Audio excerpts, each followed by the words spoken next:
Dans un monde où la magie coulait comme une rivière souterraine, cachée sous les apparences de la réalité quotidienne, vivait une jeune fille nommée Lyrien. Elle habitait dans un petit village niché au cœur d'une vallée isolée, entourée de forêts sombres et de montagnes escarpées. Ce village, appelé Erindor, était un endroit paisible, mais souvent baigné d'un mystère palpable. Les habitants parlaient à voix basse de légendes anciennes, d'étoiles tombées du ciel et de royaumes perdus. Lyrien avait toujours senti que quelque chose en elle ne correspondait pas tout à fait à ce monde. Elle rêvait souvent de ciels étranges, parsemés d'étoiles qui semblaient clignoter pour lui envoyer des messages codés. Parfois, elle entendait des murmures dans le vent, comme si des voix lointaines essayaient de lui parler. Mais quand elle se réveillait, ses souvenirs s'évanouissaient, laissant derrière eux un vide troublant.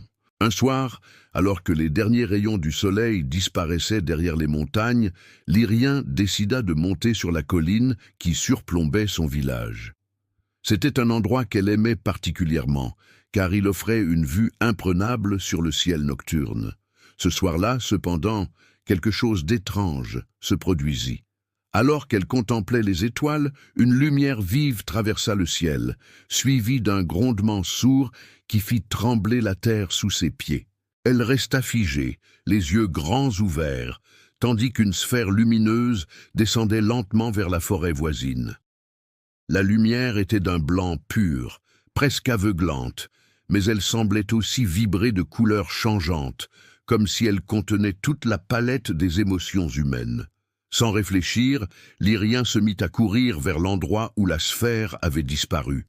La forêt était plongée dans une obscurité totale, à l'exception de la faible lueur qui provenait encore de l'étoile tombée. Lyrien avançait prudemment, évitant les racines qui serpentaient sur le sol et les branches basses qui menacèrent de la frapper. Enfin, elle arriva dans une petite clairière où la sphère reposait, immobile. Mais ce n'était pas une simple pierre brillante. Au centre de la clairière, une silhouette humanoïde, faite de lumière pure, flottait légèrement au-dessus du sol. Ses contours étaient flous, comme si elle n'était pas tout à fait là, mais elle irradiait une chaleur rassurante. Lyrien s'approcha doucement, incapable de détourner le regard. « Qui êtes-vous » demanda-t-elle d'une voix tremblante. La créature tourna la tête vers elle, et bien qu'elle n'ait pas de visage discernable, Lyrien sentit qu'elle la regardait droit dans les yeux.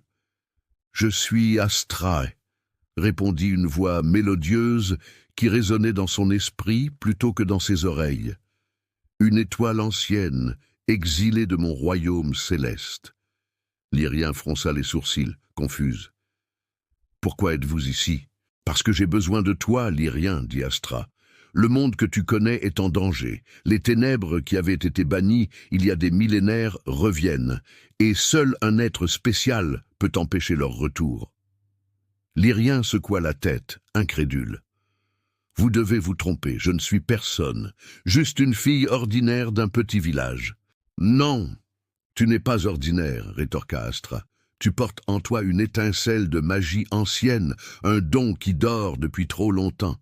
C'est pourquoi je t'ai choisi. » Avant que Lyrien puisse protester davantage, Astra tendit une main scintillante vers elle. Un éclat de lumière jaillit de ses doigts et toucha le front de la jeune fille. Soudain, des images inondaient son esprit. Des cités flottantes dans le ciel, des dragons aux ailes d'argent, des océans remplis de créatures éthérées, et, au centre de tout cela, elle-même, debout au milieu d'un champ de bataille, tenant une épée dont la lame semblait faite de lumière pure. Quand la vision s'estompa, Lyrien tomba à genoux, haletante. « Qu'est-ce que c'était » demanda-t-elle. « Ton destin » répondit simplement Astra. Si tu acceptes de me suivre, je t'aiderai à découvrir la vérité sur ce monde et sur toi-même. Mais sache que ce chemin sera semé d'embûches. Il te faudra affronter des ennemis puissants et faire des choix difficiles. » Lyrien hésita un moment. Elle pensa à sa vie tranquille à Erindor, à ses parents, à ses amis. Mais elle pensa aussi aux rêves qui la hantaient depuis toujours, au murmure du vent qui semblait appeler son nom. Finalement, elle prit une profonde inspiration et releva la tête. « D'accord, dit-elle, je viens avec vous. » Avec Astraï comme guide, Lyrien commença son voyage vers l'inconnu. La première étape consistait à quitter la vallée d'Erindor et à traverser la forêt interminable qui s'étendait au-delà. Astra expliqua que cette forêt, appelée Sylvarion, était un lieu enchanté où le temps et l'espace ne suivaient pas les mêmes règles que dans le reste du monde. Certaines parties de la forêt pouvaient être traversées en quelques minutes, tandis que d'autres nécessitaient des jours, voire des semaines. Au fil des jours, Lyrien découvrit que la forêt regorgeait de créatures magiques. Elle rencontra des fées timides qui dansaient dans les clairières au clair de lune, des loups argentés qui la guidaient à travers les passages les plus dangereux, et même un arbre colossal qui parlait dans une langue ancienne. Chaque rencontre lui apprenait quelque chose de nouveau sur la magie qui imprégnait ce monde. Un soir, alors qu'elle campait près d'un ruisseau cristallin, Astra lui enseigna les bases de la magie. Elle lui apprit à sentir l'énergie qui coulait en elle, à la canaliser et à la façonner selon sa volonté. Lyrien découvrit rapidement qu'elle avait un talent naturel pour la magie de la lumière, capable de créer des boules lumineuses pour éclairer leur chemin ou de projeter des barrières protectrices. Mais ce n'était pas sans risque. Plus elle utilisait sa magie, plus elle sentait une fatigue envahir son corps. Astra lui expliqua que chaque acte de magie avait un prix et qu'il fallait apprendre à l'utiliser avec parcimonie.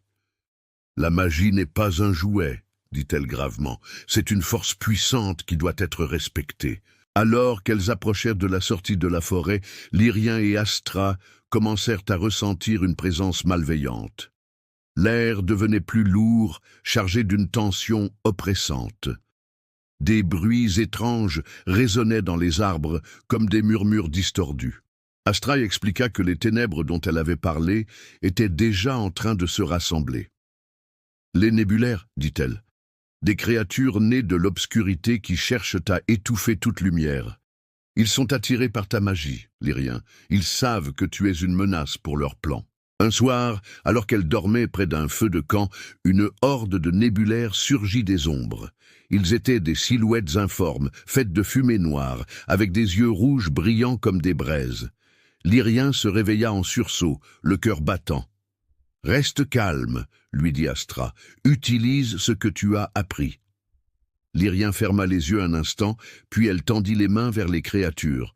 Une lumière intense jaillit de ses paumes, repoussant les nébulaires et illuminant toute la clairière.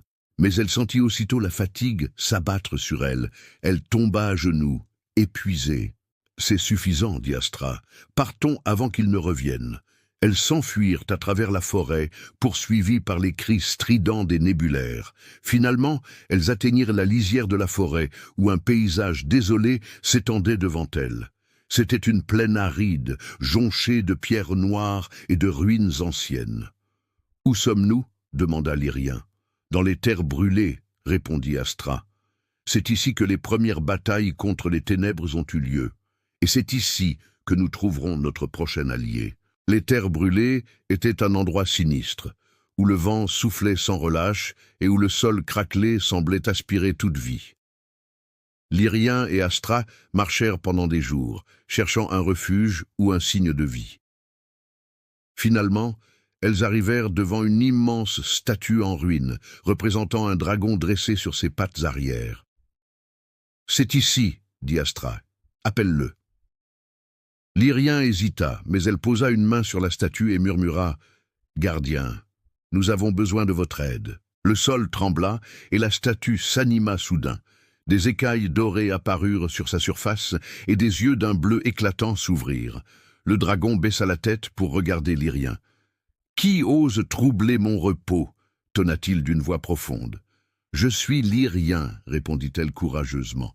Nous venons chercher votre aide pour combattre les ténèbres. » Le dragon la scruta un long moment, puis il hocha la tête. « Très bien, montez sur mon dos. Nous partons pour la cité des étoiles. » Le dragon, qui se présenta sous le nom de Vorint, déploya ses ailes dorées et s'éleva dans le ciel avec une grâce majestueuse. Lyrien et Astra s'accrochèrent fermement à son dos écailleux alors qu'il fendait l'air, survolant les terres brûlées à une vitesse vertigineuse. Le vent rugissait autour d'eux, mais la chaleur du corps de Vorinthe les protégeait du froid mordant des hauteurs.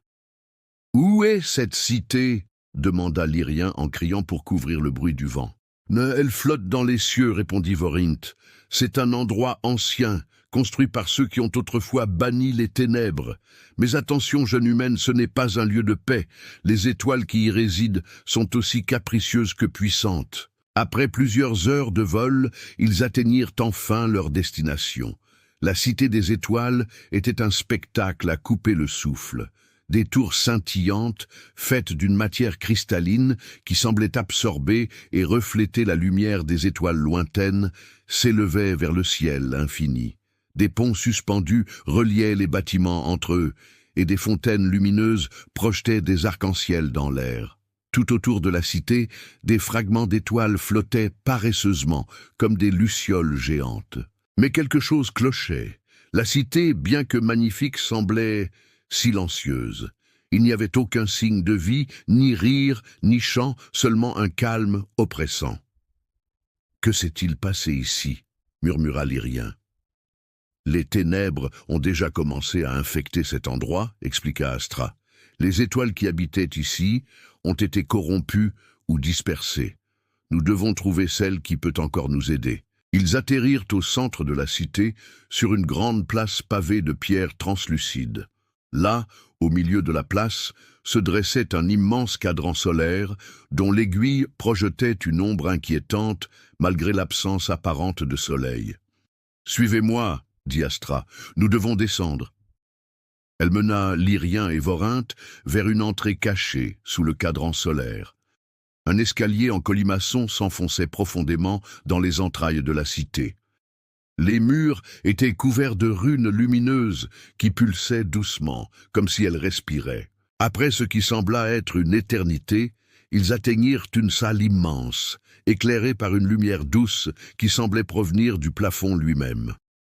Au centre de la salle, une femme aux cheveux argentés, vêtue d'une robe constellée d'éclats stellaires, flottait légèrement au-dessus du sol. Ses yeux étaient fermés, mais elle ouvrit lentement les paupières lorsque le trio entra. « Qui ose troubler mon repos ?» demanda-t-elle d'une voix chantante. « Je suis Astra, une étoile exilée, » répondit Astra en inclinant respectueusement la tête. « Et voici Lyrien, celle qui a été choisie pour sauver ce monde. » La femme étoilée observa Lyrien avec intensité, comme si elle sondait son âme. « Je suis Silvara, la gardienne des secrets, » dit-elle finalement. « J'ai vu ton visage dans les rêves des étoiles. Tu es celle qui doit rétablir l'équilibre. »« Que dois-je faire ?» demanda Lyrien, sentant une vague de nervosité l'envahir. Silvara fit un geste de la main et une sphère lumineuse apparut devant elle. Elle contenait des images mouvantes, des armées de créatures sombres marchant à travers des paysages dévastés, des villes englouties par les ténèbres, et, au centre de tout cela, une silhouette encapuchonnée qui semblait aspirer toute lumière autour d'elle. « Les ténèbres ont un maître, » dit Silvara, « une entité ancienne connue sous le nom de Noctis Umbrae. Il était autrefois un gardien des étoiles, mais sa soif de pouvoir l'a corrompu. Il cherche à absorber toute lumière pour plonger ce monde dans une nuit éternelle. » Lyrien sentit un frisson parcourir son échine. « Comment puis-je l'arrêter ?»« Tu devras récupérer les éclats d'aube, » répondit Silvara. « Ce sont des fragments d'énergie pure qui contiennent la lumière originelle du cosmos. Ils sont disséminés à travers le monde, protégés par des gardiens anciens. Si tu réussis à les rassembler, tu pourras forger une arme capable de vaincre Noctis Umbrae. »« Mais où puis-je les trouver ?»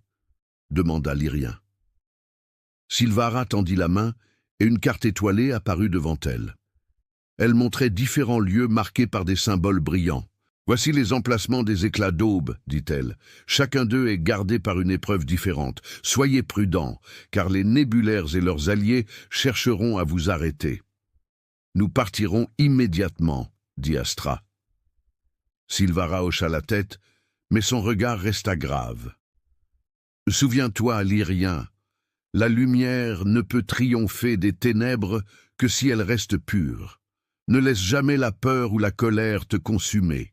Le premier éclat d'aube était caché dans les montagnes du crépuscule, une chaîne montagneuse située à l'extrême nord du monde. Vorinthe les transporta jusqu'à leur destination, mais il refusa de les accompagner plus loin. « Ces montagnes sont imprégnées de magie ancienne, » expliqua-t-il. « Elles repoussent ceux qui ne sont pas dignes de les traverser. » Lyrien et Astraea commencèrent donc leur ascension. Le chemin était escarpé et dangereux, avec des crevasses béantes et des vents violents. Mais ce n'était pas le pire. Alors qu'ils approchèrent du sommet, des créatures de pierre animées surgirent de la roche elle-même. Elles avaient des yeux rouges flamboyants et des griffes acérées. « Ce sont des golems de cristal, » dit Astraea. « Ils protègent l'éclat. » Lyrien utilisa la magie qu'elle avait apprise pour créer une barrière de lumière autour d'elle, mais les golems étaient nombreux et impitoyables.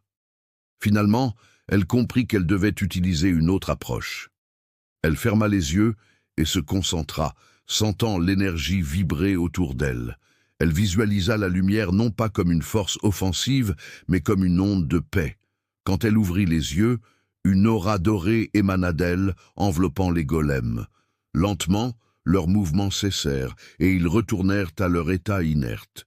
« Bien joué, » dit Astra, impressionné. « Tu commences à comprendre le véritable pouvoir de la lumière. » Au sommet de la montagne, elles trouvèrent l'éclat d'aube, une sphère de lumière pulsante qui flottait au-dessus d'un autel de cristal. Lyrien tendit la main pour le prendre, mais une voix résonna dans son esprit. « Es-tu prête à porter ce fardeau ?» demanda la voix. « Oui, » répondit Lyrien sans hésiter. L'éclat se posa doucement dans sa paume, et une vague de chaleur envahit son corps. Elle sentit une connexion nouvelle avec la lumière, comme si une partie d'elle-même qu'elle ignorait jusque-là venait d'être réveillée. « C'est un bon début, » dit Astra. « Mais nous avons encore beaucoup de chemin à parcourir. Après avoir traversé des terres hostiles, surmonté des épreuves redoutables et récupéré les 3 premiers éclats d'aube, Lyrien et Astraea se trouvaient à l'aube de leur ultime mission. Le dernier éclat était caché dans le temple solaire, un sanctuaire perdu au cœur du désert de verre.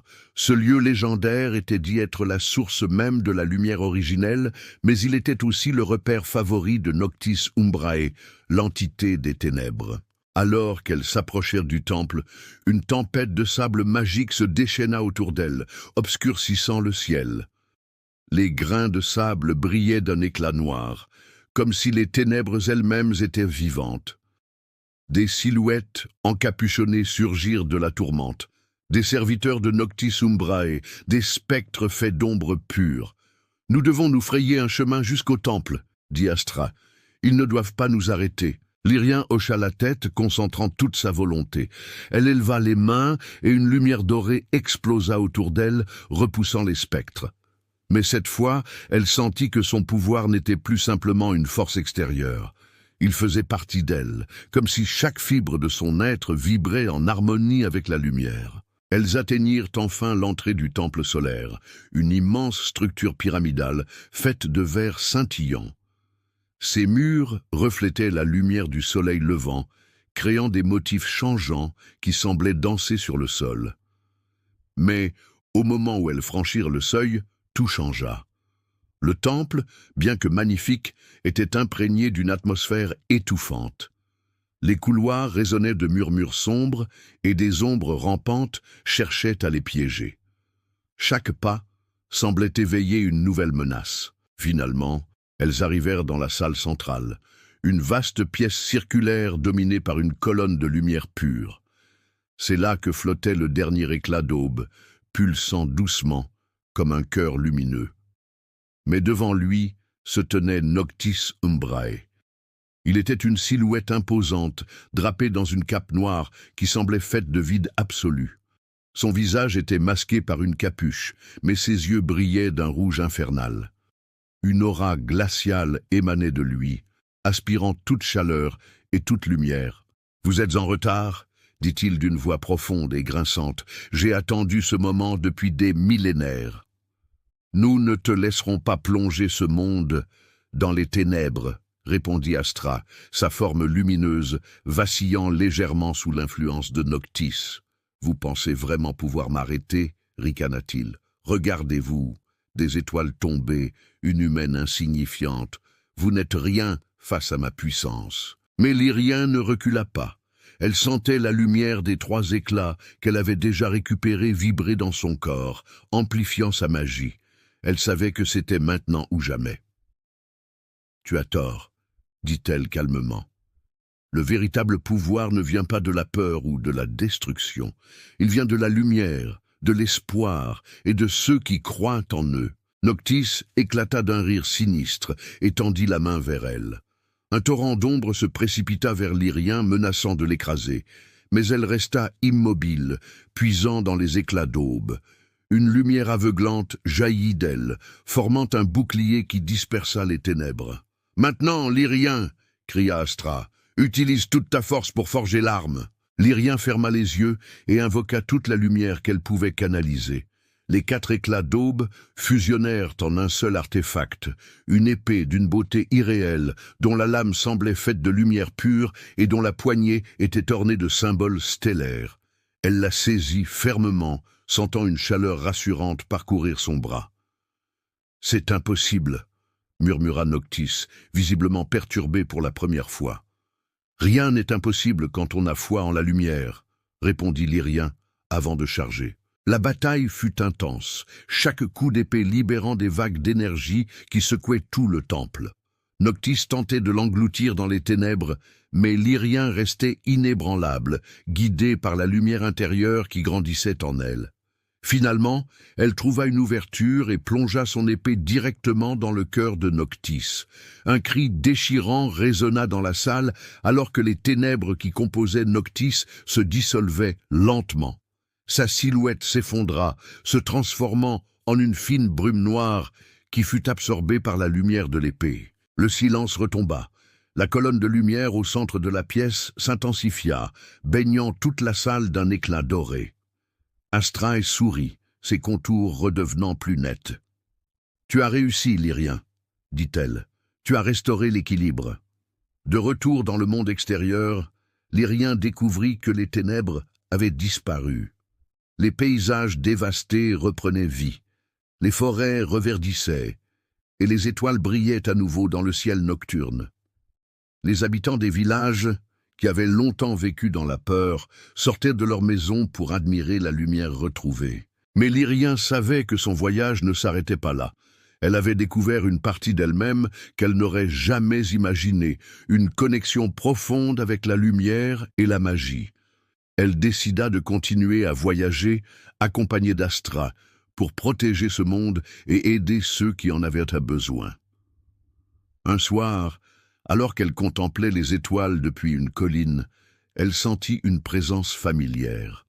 « Tu as accompli ce que personne d'autre n'aurait pu faire », dit une voix douce derrière elle. Elle se retourna pour voir Sylvara, la gardienne des secrets, apparaître devant elle. « Merci, répondit l'Irien, mais je ne suis pas seul.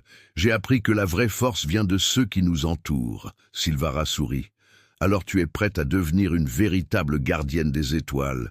Le monde a encore besoin de toi. » L'Irien hocha la tête, regardant une dernière fois les étoiles qui scintillaient au-dessus d'elle.